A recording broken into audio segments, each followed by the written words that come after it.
Secretary McDaniel, would you please commence the first roll call, please?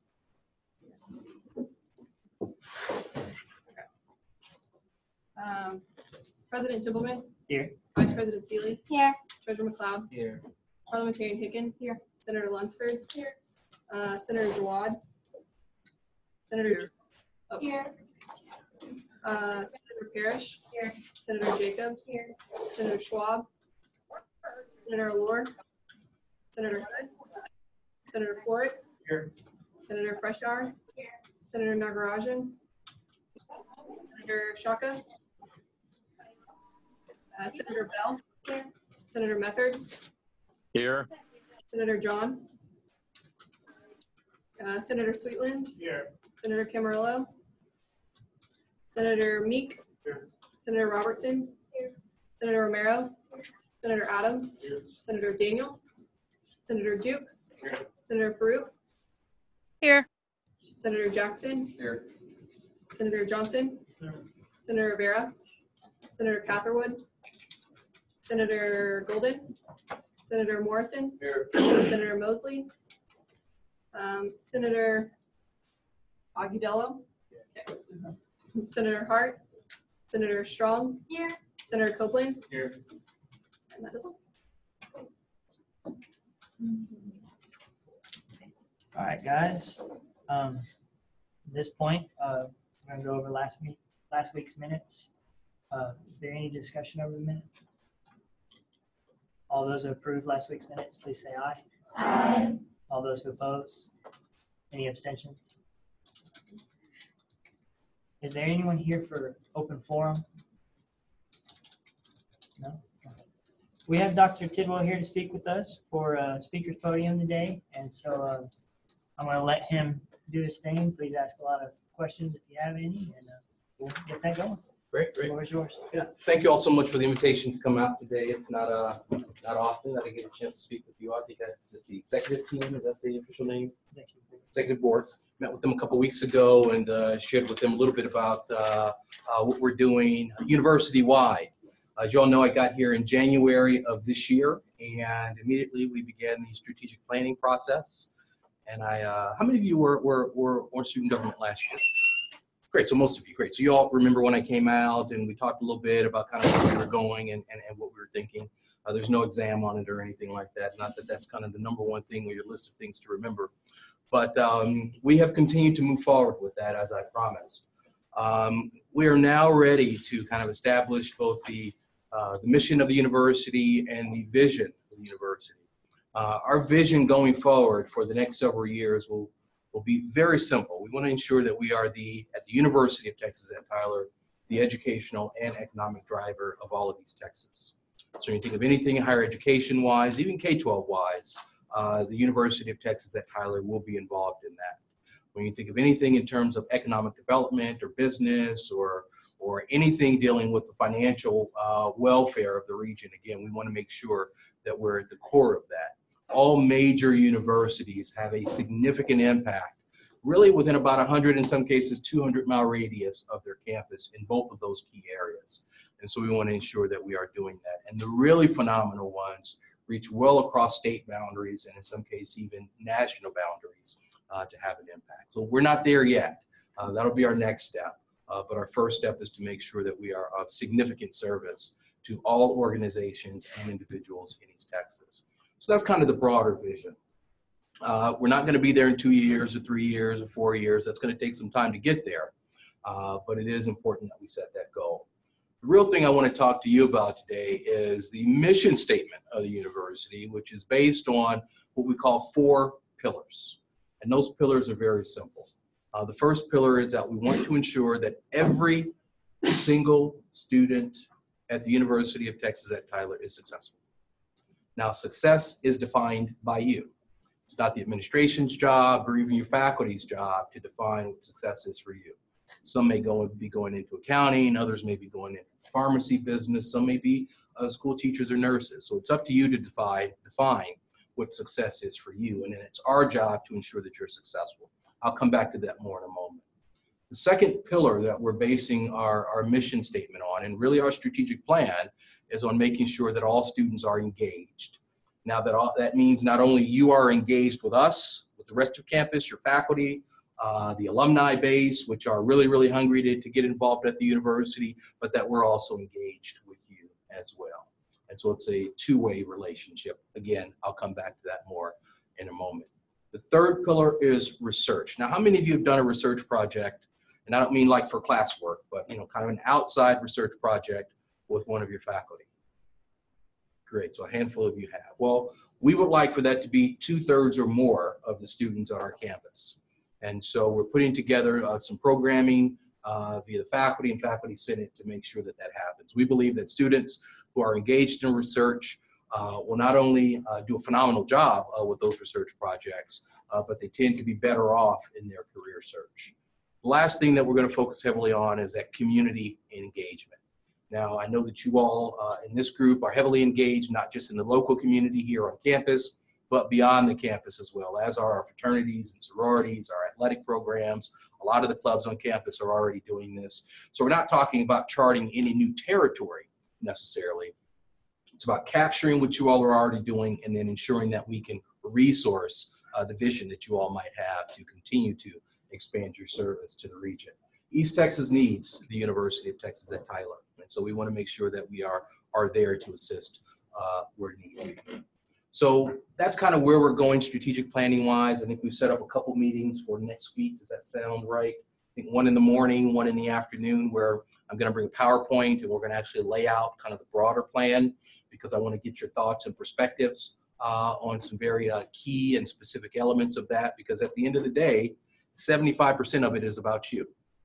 But being a state university, a public university, we also have to make sure that at least a component of that is about the public as well, being a public university. And that's where that final component comes in, that community engagement. So far, do those sound like they're reasonable things?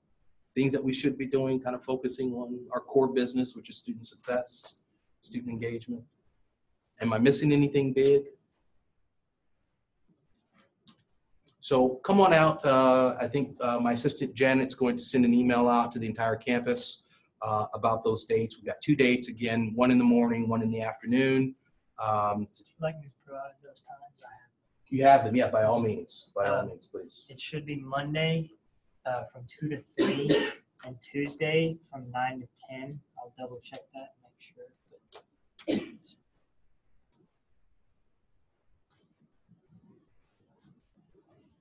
Yeah. Monday the 16th, 2 to 3 p.m. Tuesday the 17th, 9 to 10 a.m. Great. So again, yes, please. Are those in the theater, UC Theater?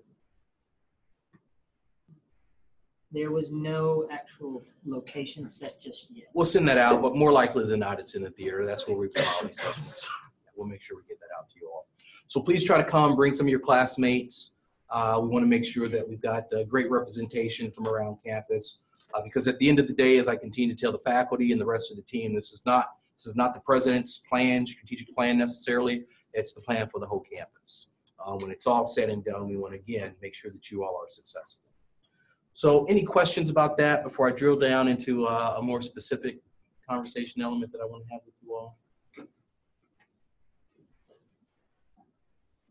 Just kind of late in the day, you guys are kind of on the downward slope. Oh, ask now, because then I'll tell you if I'll come back to it. Ask your question now if you've got one. Oh, well, I just know that something that has been brought up by the student body that we've already kind of touched on is what we're doing, like campus branding wise. Oh, great. Yes. I mean, I'm not particularly here nor there about it, but Yeah. that has been brought up in our general assembly. How many of you had questions about that? Marketing, branding, all that kind of fun stuff? Good, excellent. Glad you all do. So yeah, a lot of people don't because they don't think it's important. But trust me, the brand, the marketing, the visibility, the recognition of the University of Texas at Tyler is more important than you might realize. I am one that has argued for years that the difference between a Princeton University student, an accounting student, for example, and a University of Texas at Tyler student or similar kind of institution with the other schools that I've been at, is one thing, and that's the brand of the university. That's it. What do people think about the quality of the institution? What do they perceive as the brand elements or brand promises of the university? So it matters a great, great deal. And I know that the university, we started as a 2-year kind of upper school, if you will, branched down into being a 4-year universities, added master's degrees, now doctoral degrees. That's phenomenal, but we have not done a good job historically of telling our story as a university. And that story means a lot. That story will add dollars to that first job offer you get out of the university. A lot of people don't think about it that way, but it will add dollars. The brand of the institution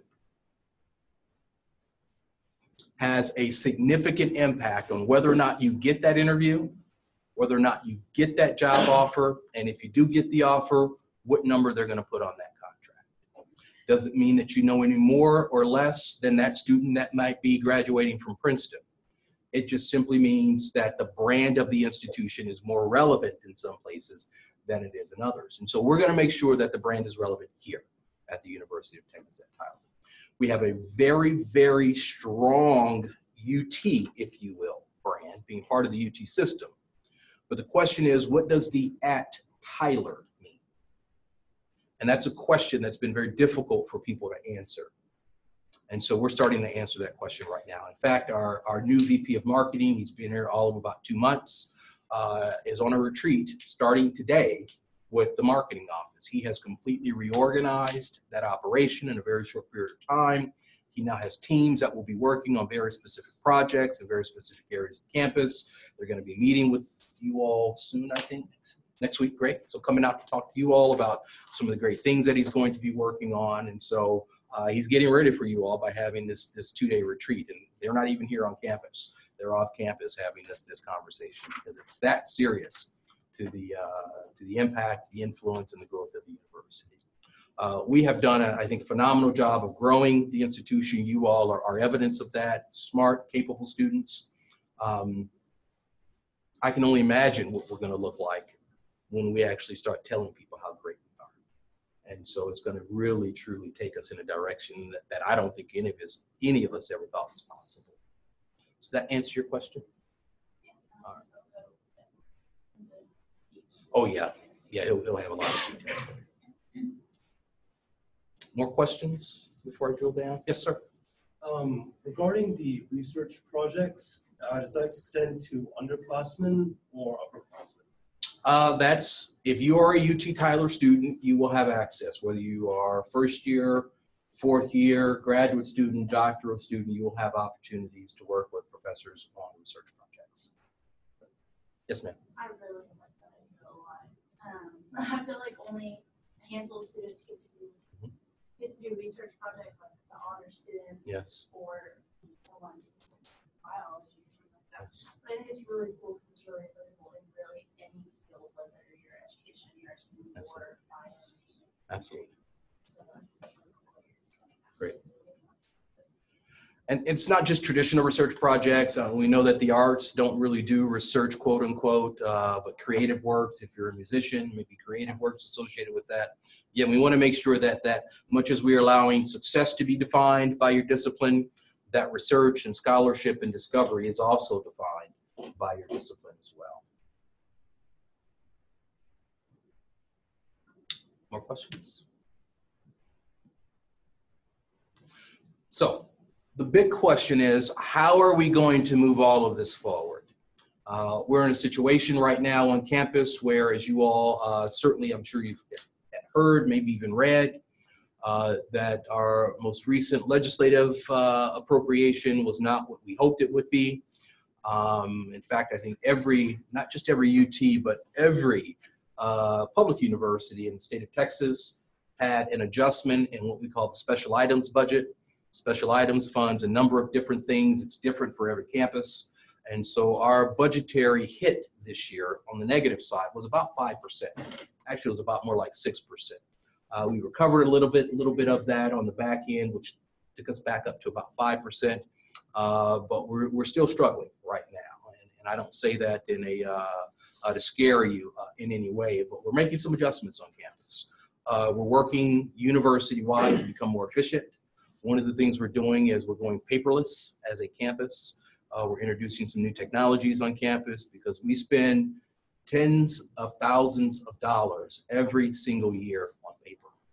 And the ink that goes into printing on that paper and the printers and everything else that goes into producing a sheet of paper that, once we use it, once we read it at a meeting, it then goes into the trash can.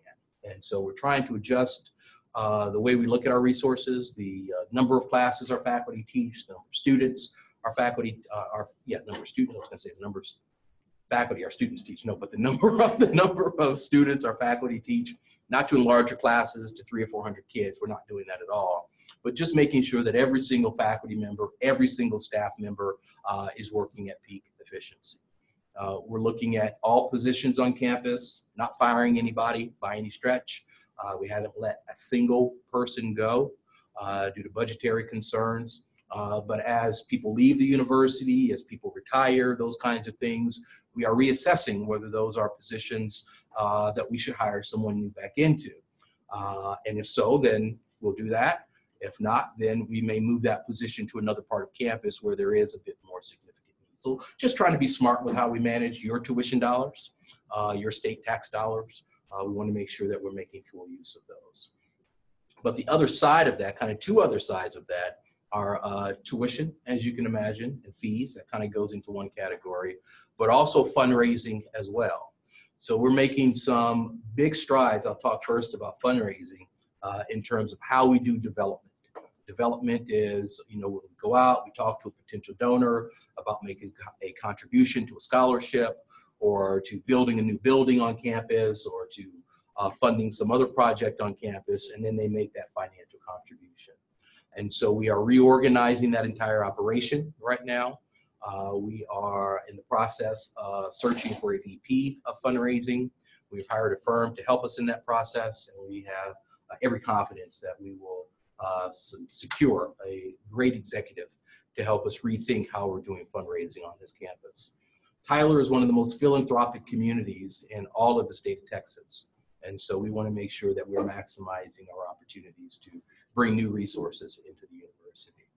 But the other piece of that, again, is tuition and fees. And we want to ensure that as we move forward with some of these new programs, the new research programs that we're talking about, some of the student success initiatives, like career counseling, making sure that every college has a career counselor within that college that understands your specific needs. Ensuring that all of your advisors are very well trained and making sure that we have faculty in the right places on campus.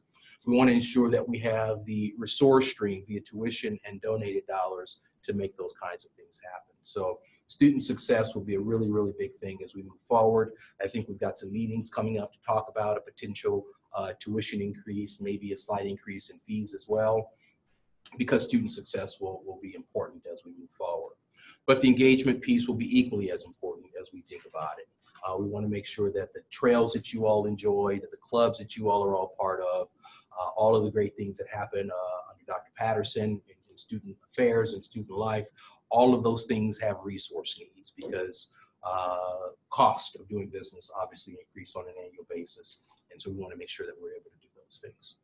The third key, as we take a look at both philanthropic dollars, donated dollars, and potentially new tuition dollars, is housing on campus. Now, our local writer has, for the Patriot Talent, did a great job, by the way, on the recent story on some of our challenges with housing. How many of you currently live in student housing on campus?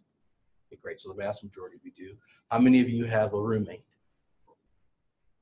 How many of you have two roommates in a 2-bedroom suite? So you're tripled? Oh, it's not really on campus, but it's Okay. at the boundary. Okay, all right. Yeah. And Jacob? You're talking about federal. Yeah. Well, yeah, but a couple other places on campus too. But yeah, if you've got a room that's supposed to have 2 beds has 3. How many of you have that situation? I had it. You had it?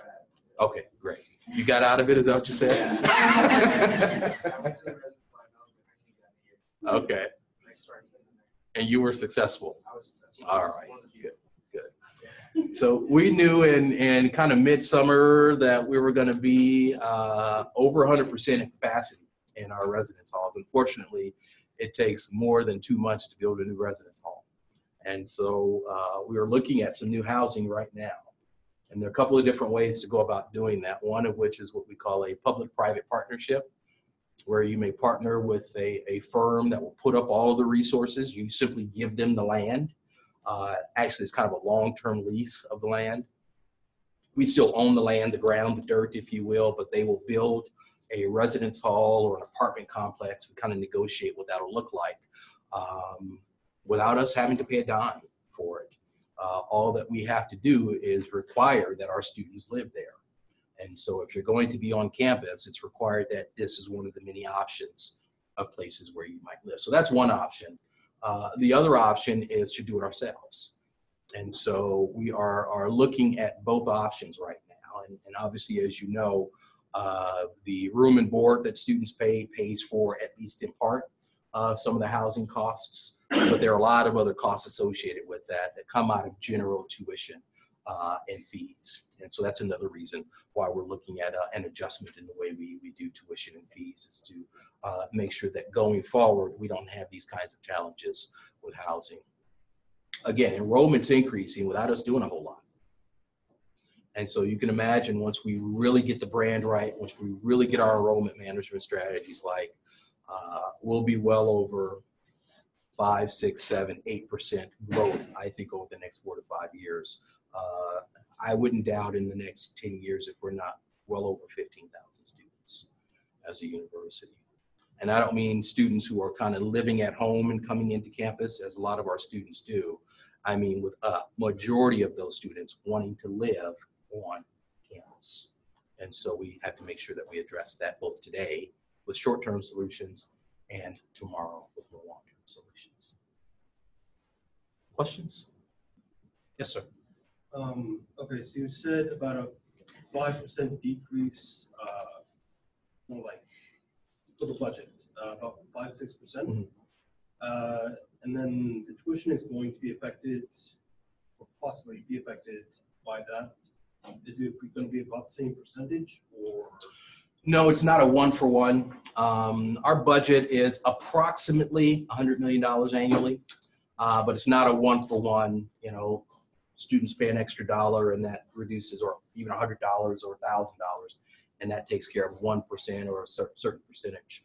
Our tuition, our financial structure is comprised of, revenue structure rather, is comprised of tuition, fees, philanthropic dollars, and state dollars.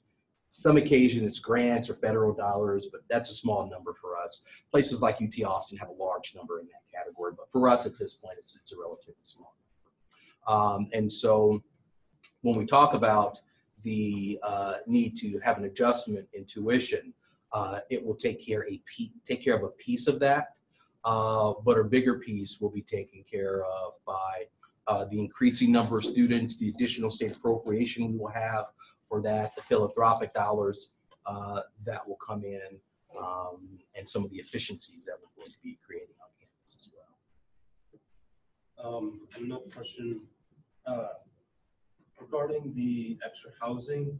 Mm-hmm. I know you're considering between doing it yourself and allying with another organization. What's the organization's name? There are lots of them out there. I mean, we probably get a call a week from a different organization who's looking to do it. And they come out of Houston, Dallas, New Orleans, LA. They're all over the place. So there isn't one specific organization. We look for the right partner for our campus, both where we are today and where we're going. And then the land that's being leased, is there any concrete info on that yet? No, we own, if you all, how many of you live in Eagles Landing? Great, so right behind there is about 100 acres that we own. There's another 50 plus acres right there on the corner of University and Old Omen. We own that too, that big forested area. There are trails in there that you all are able to walk through and whatnot. So we own well over 150 acres on the other side of Rhode Orman. That does not include Eagles Landing, which we own as well. So we've got a lot of options for where we might do something in terms of housing. But we're also looking to build new academic buildings too. I know you all meet in nursing college sometimes. Nursing is exploding. I mean, they've got one of the top rated programs in the state of Texas, and they don't have enough space for what they need to do in that facility. And so they need a new building. And so, you know, that's another piece. I mean, I could talk for an hour about the needs that we have on this campus. You know about the new College of Business building. We were blessed because the state came in, or the UT system came in and provided some resources for us to make that happen, but it's not 100% funding. It's about 90% funding. We have to come up with the other 10% of those facilities costs. There's probably other 2 or 3 facilities that we need on this campus for academic purposes. And so I just talked about the housing and some of the other fun things that we've got going on, but we could talk facilities as well. And maybe we'll do that when next week when we sit down and talk. I'll show you kind of we're going to have a master plan performed. The master plan looks at the entire footprint of the campus and talks about which buildings we might want in which places, how much they're likely to cost, when they would go in, et cetera. So we'll talk about that. We don't have that plan done yet, but I have a good idea of where we might take that. So I'll make sure I talk about that this week. Yes, ma'am. So you were talking about expanding research opportunities for students. Yes. So I've worked for a professor in biology department for over a year, and all of the funding that he receives comes from grants. Mm-hmm. So are you wanting to have an allotted amount of money that's available for students to have research projects? Or how are you wanting to go about that? And is that going to be from the increase in fees that you're talking about, or a future? So there are a couple ways to do that, one of which is grants. And we're in the process of hiring a new director of research on this campus. And so that person's responsibility in part will be to help biologists and chemists and our pharmacy faculty members, anybody who wants to seek funding for research purposes, to procure that funding. Excuse me. So yeah, that's a piece of it. But another piece of it is when a faculty member is conducting research, like in biology, it may be pretty expensive to do that research, but there are other areas where it may just cost $50 to do it. Those are things that we can kind of fund in-house. We have some resources we can pull upon. Somebody talked about honors a few minutes ago. They have resources for, you know, honors theses and those kinds of things. So it depends on the scope of the project, depends on the area the faculty member has to be in. It could be anywhere from $50 to fund a project to $5,000 to fund a project. So it just depends. Another thing that we're working on, and this is something that will not require any additional funding because we already have the resources for it, are scholarships for graduate students. Now, how many of you are graduate students? 1, 2, so pharmacy, that hand? Okay. Accounting, great. So many universities, particularly the ones that are really good, offer what we call graduate assistantships. And a graduate assistantship or a research assistantship or teaching assistantship is where you take a graduate student, they work 15, 20 hours a week, give or take, and they have funding that goes along with that. So it's both the salary component or the hourly work that they do, and then there's a tuition remission component. Sometimes it's a full tuition capacity that's offered. Other times it's a portion of tuition. So when I went to graduate school for both my master's and my doctorate, I didn't have to pay a dime. It's all taken care of because I was a graduate assistant. And so taught a couple classes, but that was a really, really large research institution. We don't have graduate students that teach in that capacity here on our campus. And I'm not saying that we will anytime soon. But for students who want to go to graduate school, it's incumbent upon us to ensure that they have resources to do that. May not be full scholarship, but at minimum, there needs to be an assistantship of some kind offered to those who are most qualified. And so that's something that we're working on through the research office as well. Yes, ma'am. Going along with that, is there any plan to ever increase the undergraduate assistance in that sense? So that's a bit more complex because you have a lot of different funding sources, particularly for those on financial aid. And depending on what kind of financial aid you have, An assistantship might prevent you from getting other types of financial aid, so they're pretty restrictive. The federal government is. Graduate students don't have as many options, so that's why we would kind of start there. For many students in our population, Pell Grants are an opportunity, Stafford loans are an opportunity, and a number of other grant opportunities are out there as well. So, we would start with the research piece with the graduate students. But for undergraduates, it's not out of the question, but that would be a lot more specific to the discipline that the student happens to be in. So biology and chemistry, where they have a lot of grants, those opportunities should certainly. Yes, sir.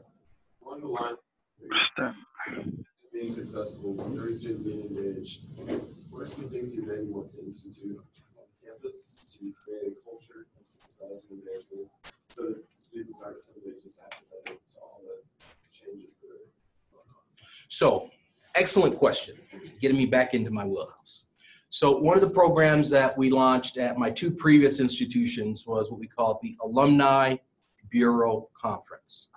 And that conference was, it served two purposes. We talked about philanthropy being important, an important revenue source for the university, for scholarships for students that want to go on and do research, and all other people who name buildings and fund all kinds of projects. Very important. The key, though, is that you have to have the alumni engaged with the institution. People don't tend to give significant resources to organizations that they don't have a connection to. And so we have to get them engaged. Well, we're only 40 plus years old. And so many of our alumni are not at a point in their career yet where they're really in a position to be a major source of philanthropy for the university, but some are. We don't know many of them yet at the university. So when I talked about shaking up our advancement office, our fundraising office, alumni relations is part of that. And so what we're doing is we are working to put together this conference. And the conference is very simple. The concept is very simple. We'll probably start it in the fall of next year, so a year from now. And it's a one-day event.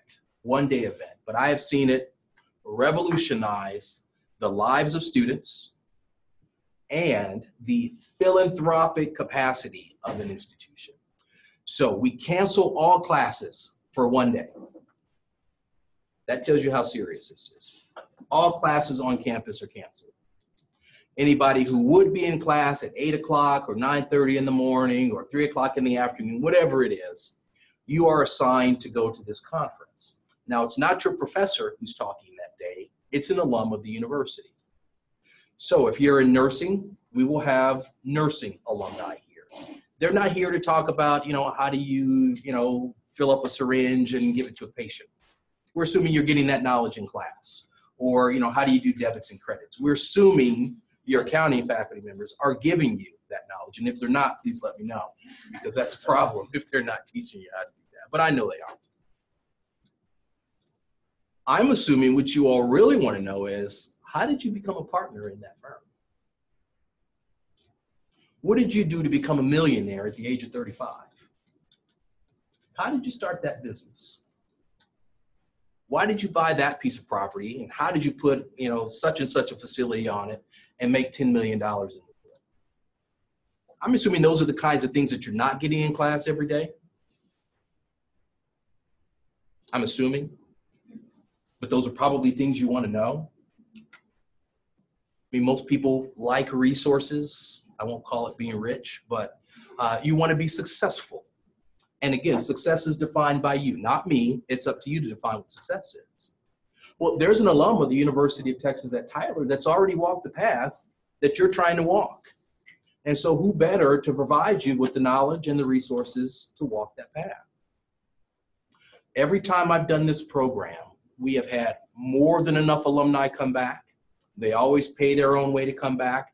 And literally, at my last place, they came from around the world back to Michigan to talk to students because they want to impact the next generation. And everybody likes talking about themselves. And we've got a great house for it. The key is you get the knowledge you seek about how did you become successful and how can I walk that path as well. You get somebody who's probably going to give you their business card and say, if you've got any ideas, give me a call. I'm happy to work with you, happy to talk to you. At a minimum, I'll be a sounding board for you. And then they get to get re-engaged with the university, which then turns into scholarships and their names on buildings and all other kinds of stuff. Great things happen. And it's one day. So that's kind of a single program that we're going to start offering. And it sounds small, but for the two populations it's there to serve, it's extraordinarily impactful. And I've seen it now at two different universities, just revolutionize the place. Yes, ma'am. And then like going, or possibly, or I think it's pretty much really going to happen, going to Division II really helps this greater theme of our university, correct? Well, we are in the process of still studying that. We're working with a consultant who specializes in those kinds of moves, Division III to Division II. She has told us some really great things that we're doing that might help us if we decide to do that. And she has told us some things that we're not very happy with, that, you know, if we're going to do it and be successful, that we're going to have to change. And so she's not gotten us her final report yet. She's given us a draft of it to take a look at. But, you know, we're looking at some of the suggestions. How much is it going to cost? Obviously, is a big consideration. How many students will it impact is another big consideration. But when you start talking about the brand of an institution, people know this, but they don't realize they know it. Athletics is one of the most recognized ways to brand a university. Successful athletics, that is. If you've got losing teams, then nothing matters. But if you've got successful athletics at your institution, especially Division I, whether it's football or basketball, you go to a Final Four and the media's there, student applications increase. A few years ago, Butler went to, I forget, Sweet 16, Elite 8, I forget what it was. Their applications, just student applications the next year, almost doubled. They weren't doing anything different. Same professors, no new buildings yet. Same students from the previous year were still there. The only difference was the basketball team. That's it. Gonzaga University, kind of the same thing. First year, I think they went to the Sweet 16. I was in Washington State at the time working on my graduate degree. The next year, they broke ground on a new basketball stadium. Like that. The alumni gave untold millions to the institution. Not because the faculty were great, because it was the same faculty that were there before, but because they believed now in the promise of the institution because of what five guys are out there doing on the basketball court. I can't think of anything less connected to the academics of an institution than five guys running around on a basketball court, but it makes a big difference to the visibility of the institution. And so that's one of the reasons we're looking at possibly going D2. But we're of size and capacity now where I think all of the schools in our current conference, D3 conference, except one, are like 2,000 students. And we're 5 times their size. And so we win the vast majority of the championships, and they don't like that very much. They say it's because, you know, we're just bigger. And so, you know, we have more students from which to pull, athletes. But I think it's that guy right there. He's a wonderful athletic director. And I don't know how he does it, but he hires phenomenal coaches who do a great job. And it's not just a one-off. He does it in every sport, every single year. And so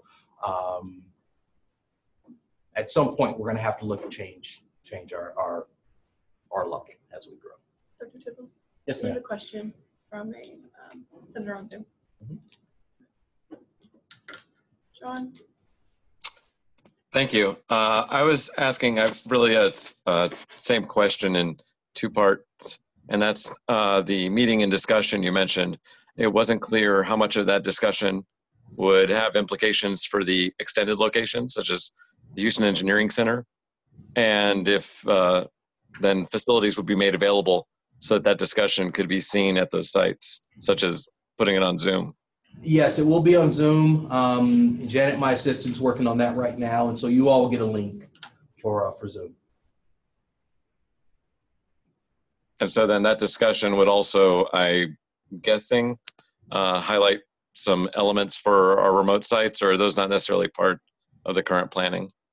Oh, yes, they are. In fact, more than you might realize. We've got a number of things we're working on down in Palestine right now, a number of projects actually, both personnel-wise and facility-wise in Longview. And we are, in particular, are you in Houston, by the way? That's correct, Dr. Tidwell. So we have a lot of interest in building a facility or buying a facility in Houston for our engineering program. That will be a big part of our master plan. Thanks for highlighting that. Thank you. Yes, ma'am. As like a whole, would you say that your plan is kind of hitting on like making us feel like a true four-year university where people will start off, not necessarily true freshman because college is different this day, but where we're equivalent, not when you go, you stay all 4 years, and you like, because you kind of touched on it, we still, in my personal opinion, we still kind of have a vibe of like commuter school. And I know I love UT Tyler, and it's been phenomenal for me. The nursing program was a big aspect of that, but I really came here and I fell in love with the whole UT Tyler as a whole, but it still feels very commuter based to me, and I kind of feel like I'm missing out, so to say, on some of those true four-year university experiences. I've had a great experience. I'm in res life too. So I have a really cool overall, but I still am like, what would have been different if I had chosen to be on UT versus I hear that quite a bit, and I know it's a concern for many students. Where I did undergraduate, it was a traditional, that's kind of what you're talking about, a traditional four-year institution. And if I had it to do all over again, I'd do it the same way. Whether it was the guys in the dorms acting crazy and doing the stuff they do, and the 18-year-olds doing dorm rooms, while sometimes it was dangerous, it was still fun. And so obviously we've got, dorms here and some other things, but to answer your question, yes, we are looking to make this to ensure that you have a more traditional, my wife, where are you? To ensure that we have a more traditional collegiate experience, while at the same time recognizing that college life is changing. Obviously more is online now than ever before. But for students who want to have that traditional four-year experience, we want to make sure they have that. We realize that a lot of students, a third of our class, freshman class, is now coming out of Dallas. Another third's coming out of Houston. The other third's kind of coming from everywhere. And so those students, we want to make sure that because they are coming from a distance, we're assuming they want to have that traditional experience. And so that's where that student engagement comes from that I talked about. It's about making sure that folks are engaged in the way that they want to be engaged. Yes, sir. Yeah, Harrison. I had a question. How do you plan to reach out to firms and industry and create a better connection between like the school and for hiring purposes? Like, the faculty as well. Like, I don't feel like right now there's a good connection between like the faculty and like industry and firms. Early and often. That's how I plan to do it. We have a new community engagement office that will also be a business engagement office. As I said before, we are redoing the way career services will operate on our campus. That's part of when we talk about adjusting tuition.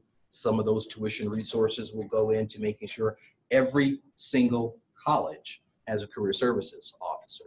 Right now, if you want career services, resume help, resume writing help, cover letter writing help, connections for a job, whatever it is, you've got to go into the UC and talk to somebody, make an appointment.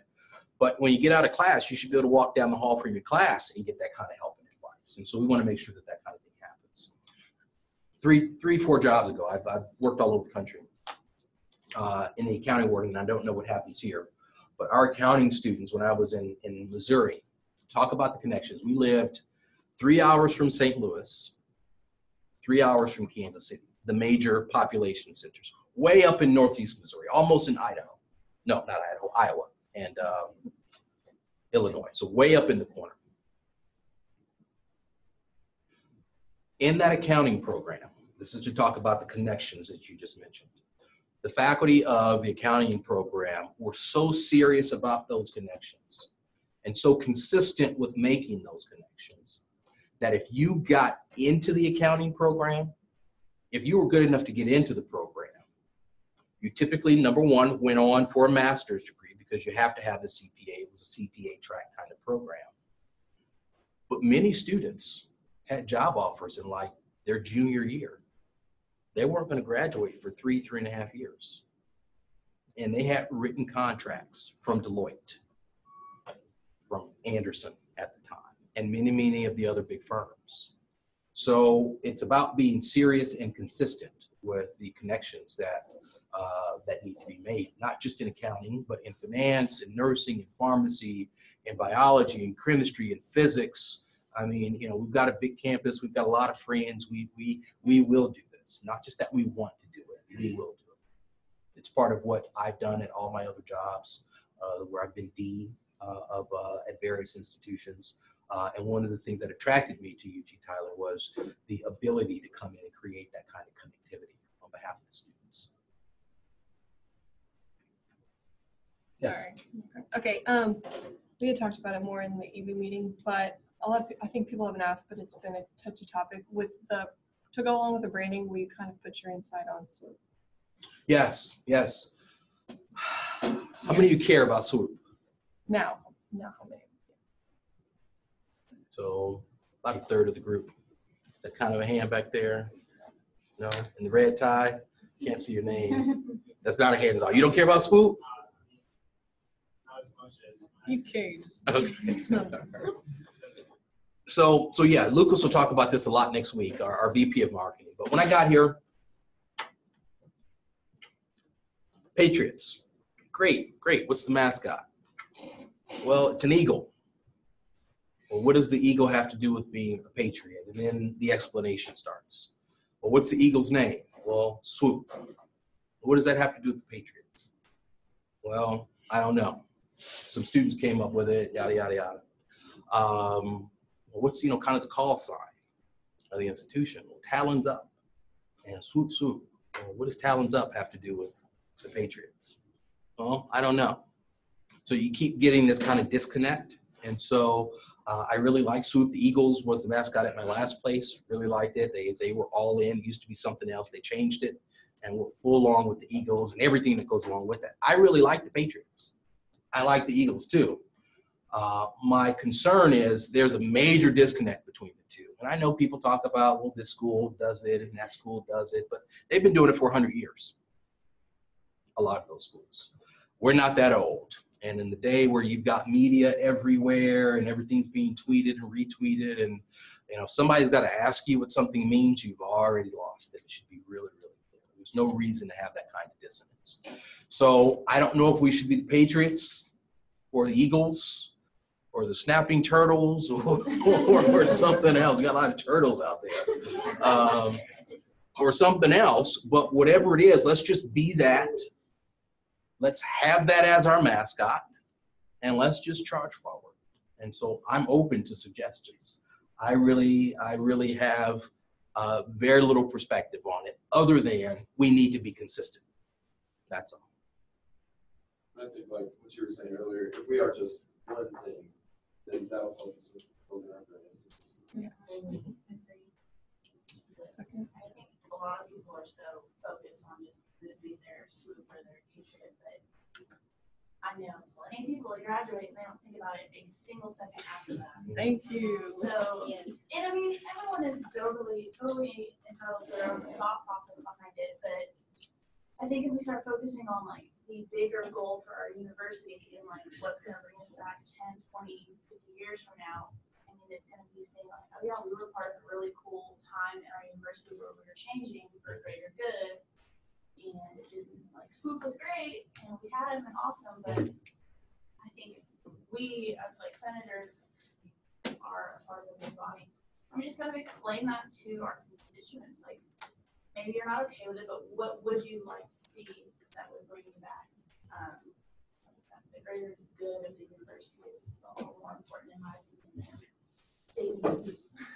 Yeah, and I would agree with you. I'm sure many of you feel the same way. Like I said, I went to Washington State for my graduate degree. We just beat USC in football. We're now, I think, number 11 in the country in football. And I haven't thought about the mascot at all, Cougars. I mean, it's nice, but, I care what the football team is doing. And so, the mascot, whether they were something else, if they change it, I know that matters to a lot of people. But to me, it doesn't. It's how good are you doing on the football field. But, we're sensitive to emotional attachments to Swoop. And even if we get away from Swoop, we'll make sure that Swoop always has a place in the heart of all here at UT Tyler. But, we can keep Swoop and do something, maybe we're just Eagles after that. But we certainly want to hear your perspectives. And so make sure you talk to Lucas next week about that. He's going to come in ready to talk.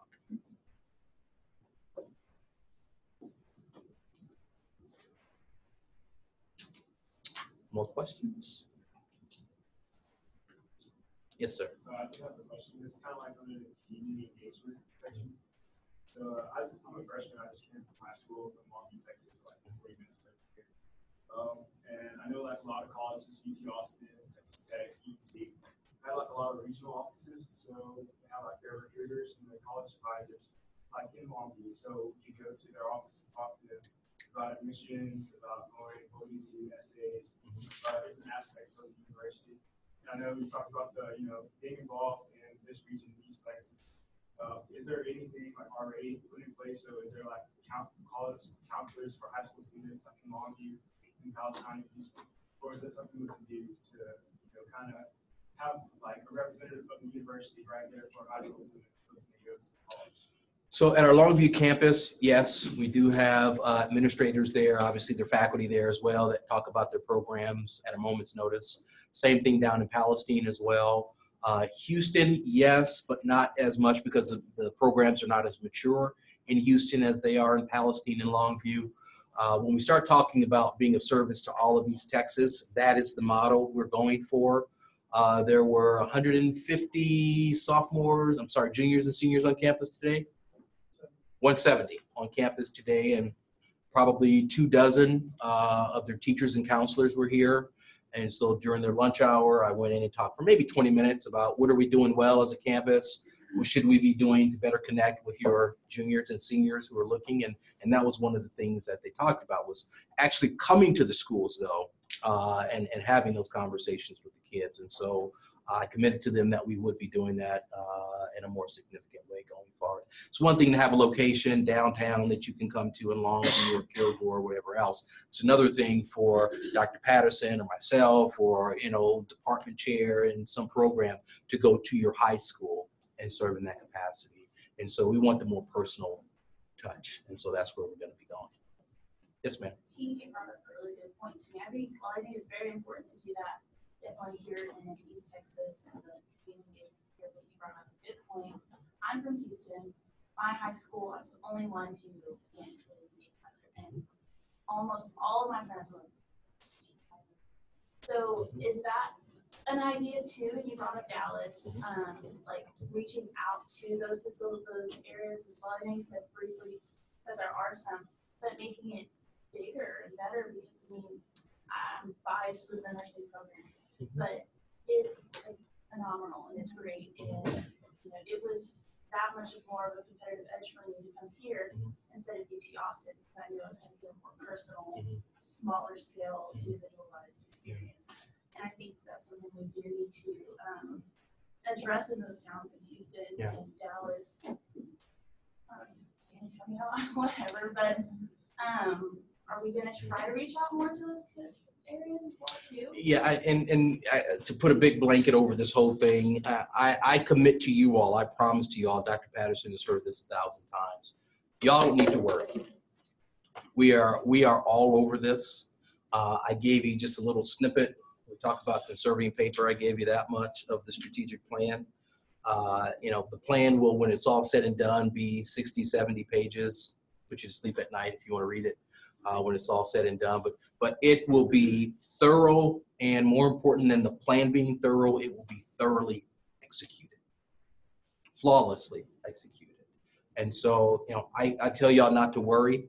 One of the things that we'll talk about next week is what you talked about kind of the tailored and personal touch.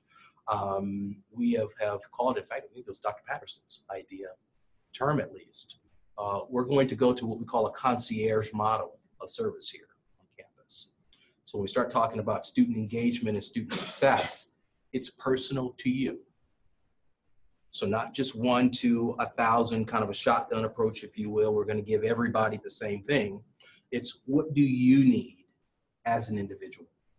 And how do we help you as a person? Not your whole class. We're just going to give you one of everything. But what can we do to be of assistance to every individual on this campus in an individual way? And so we realize it's daunting because we've got over 10,000 of you. But we will be committed. Doesn't mean it's going to happen tomorrow.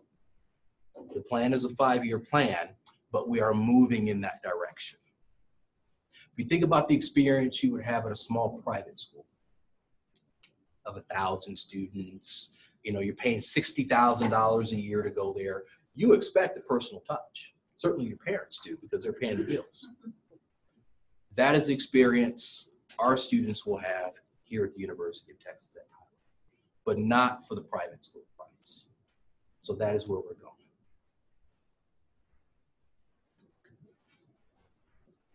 Thank y'all very much.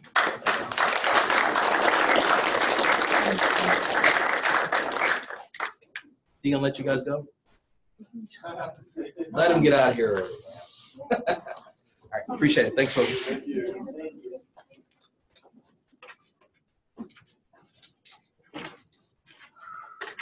All right, guys, that was a lot of good stuff. Lots of great questions. I'm glad y'all guys were able to get a lot answered. I'm glad y'all had a lot of good input. So hopefully we can fly through the rest of this and get done pretty quick. It's already been an hour. So, just as far as my officer reports, had a lot of good stuff today. I've had a lot of good stuff over this week. Been pretty busy with some meetings, so a lot of stuff that we're looking forward to hopefully implementing over the next year. One of the things that I did get done is y'all guys sent me to the space committee, and that is I'll report on that real quick. And so I gave the full presentation for the food pantry, and there was the student who came in for interfaith room. Her name was Monahill, Ona Tolliver from Dean Students. Asked her to present on that, and so we gave both of our speeches. The space committee has given us some temporary space ideas and some permanent space ideas, and that will go to the cabinet next. And so it is up to the President's Cabinet, Dr. Tidwell, to finally sign off on that. And when that is done, I'll report that back to y'all as well. That will be the final stages where food pantry lies. We can start implementing, actually putting all of our supplies in, start getting that all set up at that point. But it went very well. Interfaith room, Monahill is going to go to the librarian and ask for other areas about space. There were a couple of questions more that they wanted from her and from her presentation. So she's going to readdress those. But the food pantry went very well. I know y'all talked a lot about daycare. There's just a lot more that entails on that space than we really have enough information for. And so that is something that's being worked on by a couple of different people, but it's not really fully ready to go to the space committee for a true proposal yet, because we still have a lot of research to do as far as what's required, insurance and spacing, things of that nature. It just was not ready to be presented. So that's all I have. Vice President Seeley? Been working really hard to get all of our new senators, we have a pretty full room tonight, into their committees. So if you don't know what committee you're in, don't know where they meet, don't know when, please shoot me an email, talk to me after the meeting. If you don't think you're in a committee, let's work on that. Josh and I spoke briefly with the catering coordinator for Sodexo on some details about midnight breakfast. I was scheduled to meet with Tammy Hill, but she had an emergency and was unable to be there. Most of my questions are still unanswered, but I really am trying, you guys. I hope you're all having a great week. That's it. Secretary McDaniel. Okay. I wasn't in the office much this week or yet because nursing school, but it's okay. Only thing I have, absences again, know the rules. So please, 24 hours before, or 48 hours before, excuse me, and some kind of just like work schedule or school schedule or just something to like let me know further detail. Also, if you haven't gotten a verification form, come find me so that I can turn those in or we can get that going. Other than that, You have all the t-shirts on? no, I was going to talk about that in my communications thing. I'll talk about that. Thank you. Treasurer McLeod. Well, this week I've been mostly just emailing student organization representatives to set up the SGC hearings, and I also finally put up the fall 2017 SGAC policy. So, anyone y'all look at that? And that's what I got. Parliamentarian Hicken.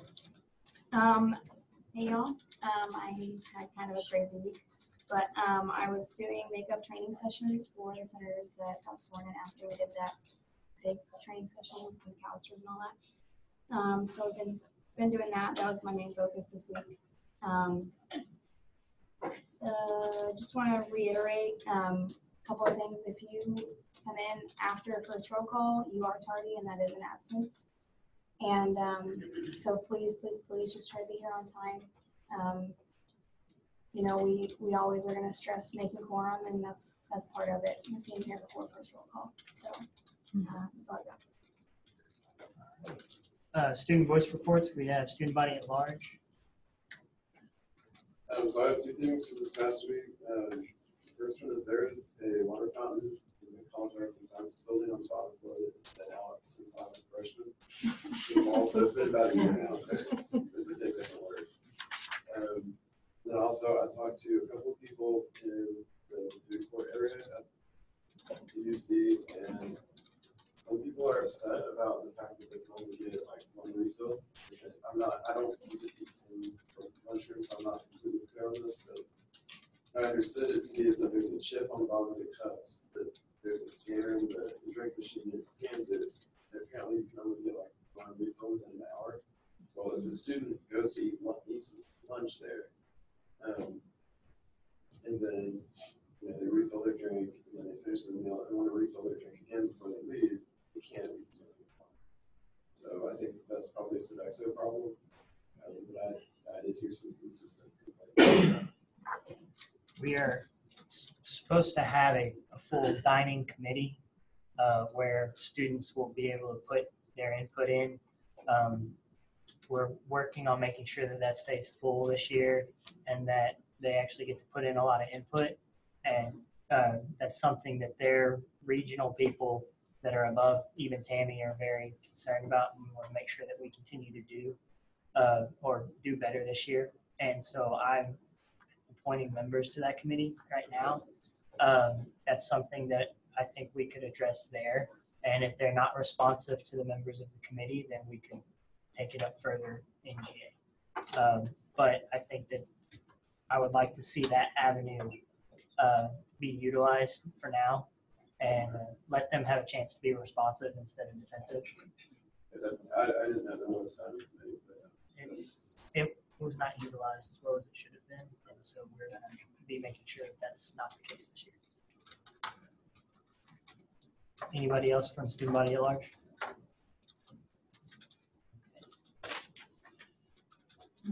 Eagles Landing? Currently, my counterpart is out of the country. And we're not yet yet. So for now,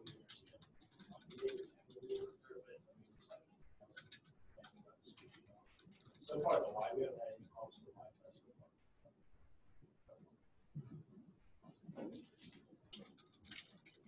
live. Education and psychology.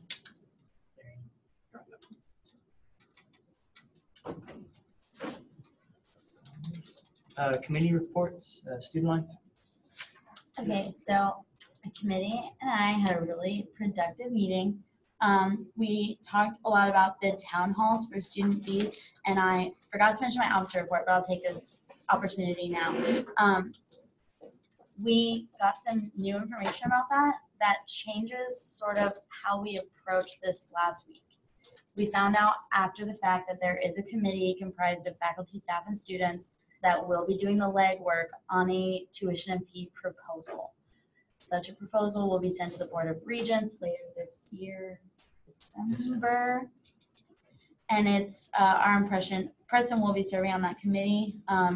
The chair of that committee reached out to him and asked him to be a part of that. The impression I get is that they will present the proposal to us, and we can take their research and their proposal, because they clearly have dedicated the time to do such a thing, and we can talk about it, give them feedback, and then choose whether or not to endorse such a thing. Endorsing would be the proper phrasing on that, right? I believe the way they want us to handle it is that it's just something for us to hear, and they're going to try and allow us to have some input in their initial phrasing of it, or framing, sorry. And that will go after that. And then the way our fees and tuition and all of that is set up is that we would then vote on it later if we choose to do so therefore. So it's a long process. We have plenty of time, and it's just something that we need to be informed about so that we can make the right decisions when that time comes. Anyway, when we get more information on that, we do want to have town halls. We want to phrase them and frame them more as information sessions. We want to do catering of some kind in the ballroom where students come in, eat, kind of talk about what do you like and what do you not like about UT Tyler.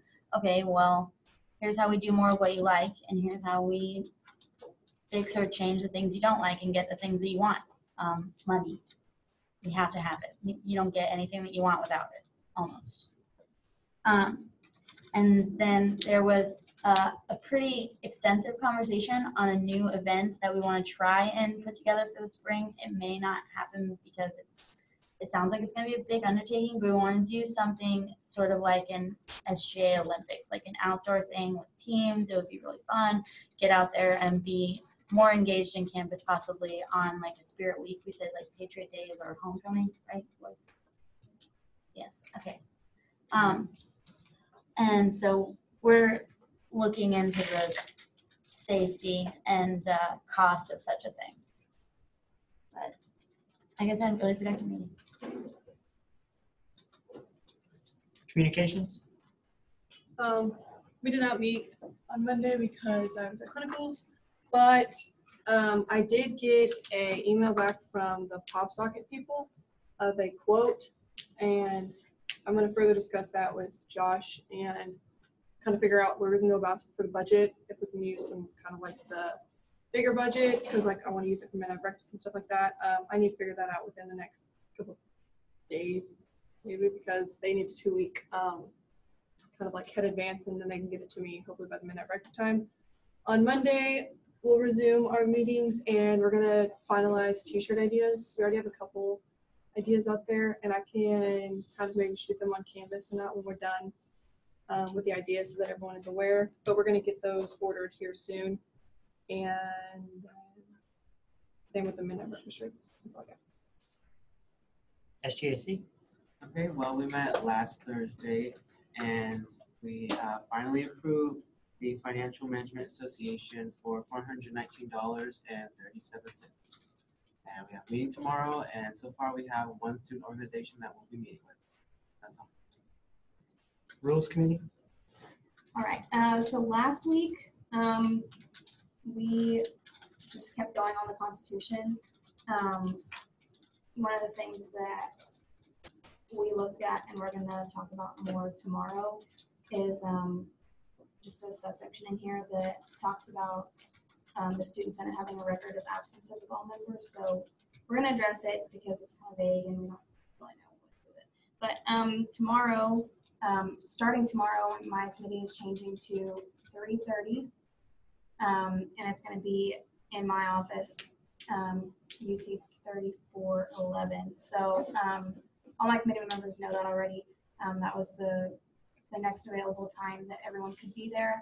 And just so that we don't have to deal with after, we're just gonna meet in my office and make it easy. And that way we can actually get things done and have longer meetings. So if you're not in a committee and you are available Thursdays at 3:30, please come join mine because I love having you there.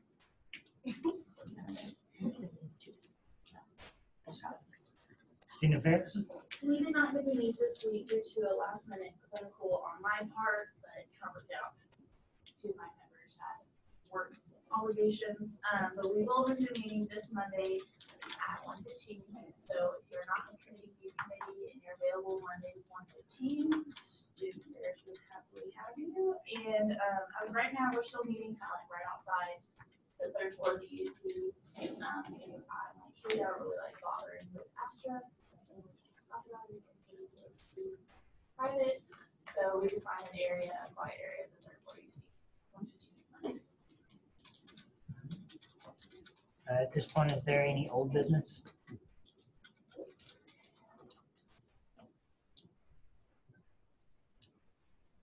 For new business, I'd like to entertain a motion for swearing of a new senator who's here. Oh, yeah. Do you want me? Senator Sweetland. Second. All of those in favor of swearing in the new senator, please say aye. Aye. All those who oppose, any abstentions?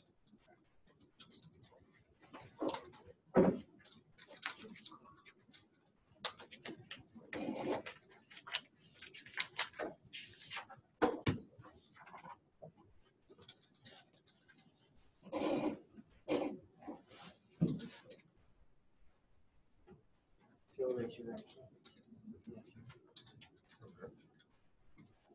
I, insert your name, I, DeKeiston Mosley, do solemnly swear do solemnly swear that I shall faithfully represent that I shall faithfully represent the interest of the student body the interest of the student body of the University of Texas at Tyler. of the University of Texas at Tyler. I shall dutifully uphold and preserve I shall duly uphold and preserve the Constitution and bylaws the Constitution and bylaws of the student body of the student body while ardently executing the office of student body at large of the Student Government Association of the Student Government Association at the University of Texas at Tyler. at the University of Texas at Tyler.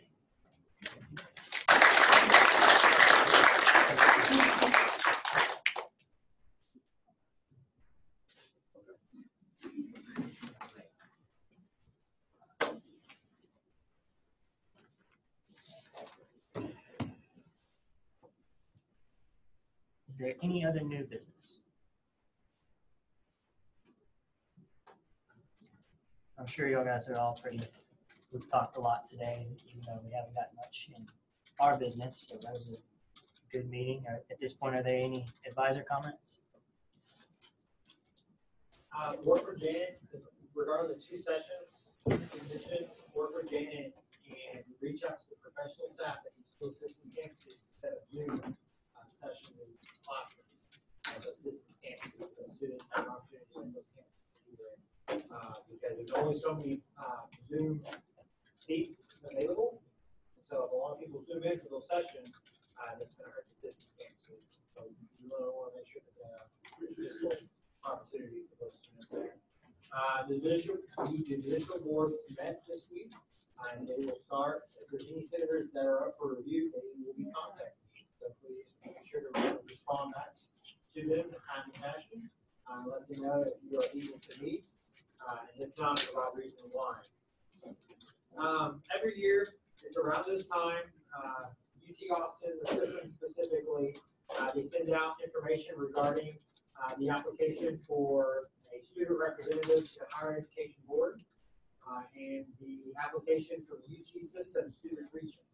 If there are any students that are interested in applying for one of these 2 positions, please let me know. Let other students know about it because it's a great opportunity to express concerns, things you like, don't like about higher education to the Higher Education Board and to the system. And on the system level, if you can phenomenal to have a UT Tyler student represent at the system level. You do need to be a student enrolled between June 1st through May 31st of 2019. So 2018 through 2019. So it's a 1-year term. So if you're a senior and you're about to graduate, unfortunately, you're not able to apply for that position unless you are going to enroll into a graduate program. So once again, if you are interested in that, those either or those positions, please come see me. I can do the application. The application is due by the end of November because it has to start to work. So we need to give them plenty of time to review the application before it is submitted. So you will find out if you do apply. You will find out if Governor Abbott selects you, usually around March or April. And then You'll want to get ahead of that. It's a pretty lengthy application. So. Dr. Patterson, do you have any? Secretary McDaniel, would you commence the second roll call, please? Oh, sorry. Hold on one second. I skipped over announcements. Are there any announcements? None? Now you can go ahead.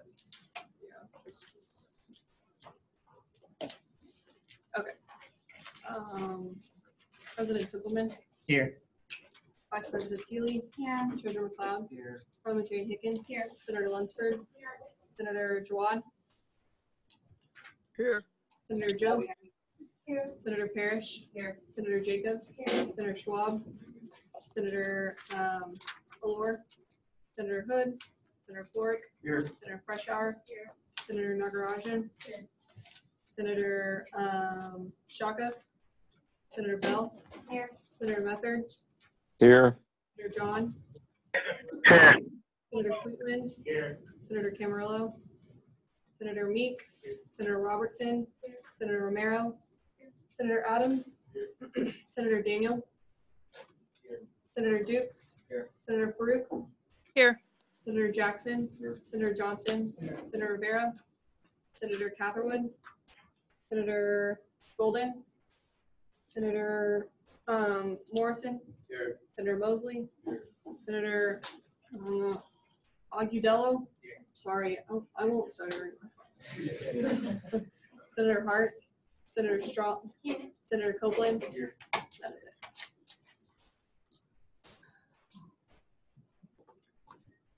Can I entertain? I'll move to adjourn. All those in favor of adjourning, please say aye. Aye. Aye. All those opposed? Any abstention? Y'all are good to go? If you sit, see me.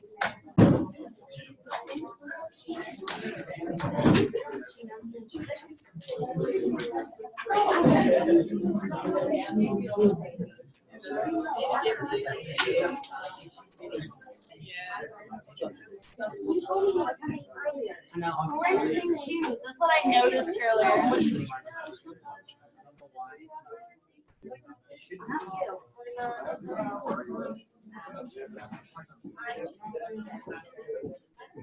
Yeah, I can help you.